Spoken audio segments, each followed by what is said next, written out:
এমনি তো সচরাচর কোথাও ঘুরতে যাওয়া হয় না, সেদিনকে একটু দরকারেই বেরিয়ে গেছিলাম, তাই ভাবলাম একটু ভিডিও করি, তোমাদের সাথেও শেয়ার করি কোথায় যাচ্ছি না যাচ্ছি। তো আশা করি তোমরা এবার বুঝতে পেরে গেছো আমরা সেদিনকে কোথায় গেছিলাম।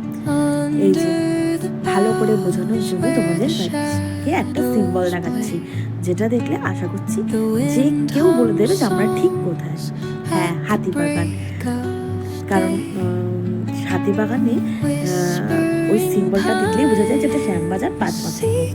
আর গেছিলাম জুতো কিনতে, সে জুতো দেখতে গিয়ে আমার বড় পুরো দোকান নাজেহাল করে দিল। এই দোকান সেই দোকান, তার কিছুতেই তার কোনো কিছু পছন্দ হয় না। আমি ওখানে একটা কালেকশন দেখেই নিলাম। সত্যি বলতে কি কিছু কিছু কালেকশন চোখে লেগে থাকার মতন হয়, যে মনে হয় নিয়ে নিই। তবে আমার একটু হোয়াইট শুয়ের দরকার ছিল, কিন্তু এখানে অন্যান্য কালার ছিল, হোয়াইটের উপর খুব একটা বেশি কালেকশন ছিল না। সব দোকানেই দেখলাম কালেকশন আছে, কিন্তু ঠিক এক্স্যাক্টলি যেটা চাওয়া হচ্ছে সেইটা একটু অভাব আছে। হতেই পারে এখন কোনো পুজো নয়, কোনো চৈত্র সেল নয়, কিন্তু হ্যাঁ আমরা ওরকমভাবে জুতো কিনিও না, প্রয়োজনের সময় কিনি। আর দেখো জামা কাপড়গুলো দেখে মনে হচ্ছে না ব্যাগ ভর্তি টাকা নিয়ে যায়, সব কিছু তুলে নিয়ে যায়, কিন্তু না, পসিবল না। আর একটু পেট পুজোও করে নিলাম, কারণ ঘুরতে ঘুরতে পেয়ে গেছিল জন্মের খিদা।